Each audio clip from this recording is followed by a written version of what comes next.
In 1956, 13-year-old Bobby Fischer did something really incredible. He defeated former national chess champion Donald Byrne by sacrificing his queen.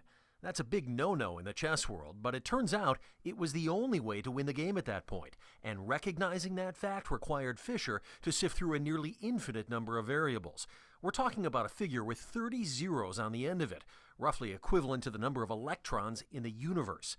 And to this day, some of the smartest people on the planet have absolutely no idea how he did it. If we knew how Fischer did that, we could build programs to take advantage of those. We call them representations, the way he thinks. Dr. Michael Cohen heads up the Machine Learning Project at the University of Wisconsin, and he believes the search for artificial intelligence can only begin with a better understanding of the intelligence we already possess. Humans are incredibly smart. We don't know how. We don't know why. We don't know how people are as smart as they are. That's what I want to know. Cohen says human beings think with analogies, use complex metaphors to break down and solve problems, and somehow have the ability to prune large batches of data, reducing the seemingly infinite to something more digestible. It's one of the reasons we talk about chess in human metaphors. You're being attacked, you're defending, you're taking the offensive, defensive. Try to formalize those concepts mathematically. Good God, that's hard. That's not easy to do, but that is exactly the language humans think about chess. And we don't know how to get computers to think that way. The genius of Bobby Fischer is one example, and the brain of a typical 2-year-old is another. Because Cohen says most toddlers will pick up the entire English syntax in a matter of months, adding up to 50 words a day to their vocabulary. What letter is that, baby? What's that? B. Something the best computer scientists in the world, Cohen included, simply cannot duplicate, at least not yet. That kind of learning is astonishing.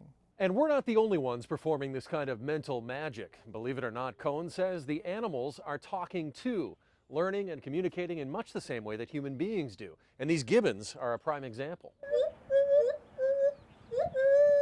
I have a machine that learns to speak like a gibbon, which is a type of ape. And in fact, okay, now we're getting crazy.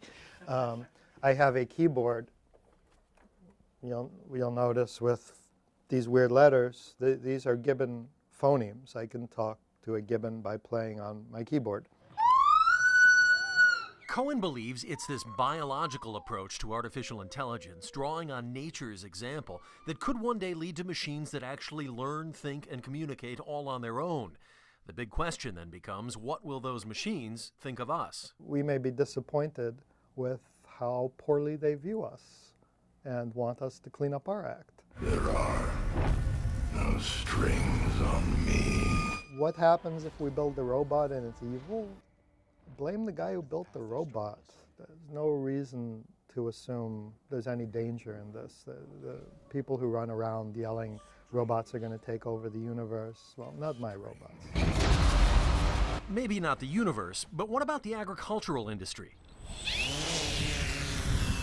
Cohen says that's a definite possibility. You can zoom in on a plant and see where the insects had dinner last night. He and his students have developed a new sort of smart drone that can monitor hundreds of thousands of individual plants in a farmer's field, tracking daily growth, infestations, and pesticides, even gathering samples. That's information that's useful. For now, Cohen's farming drones are the most immediate application of his work, the daunting challenges of which speak to the wonder and complexity of our very existence. In trying to create new life, it seems we're learning more than ever before about the life that's already been created for us. We don't realize how smart we are.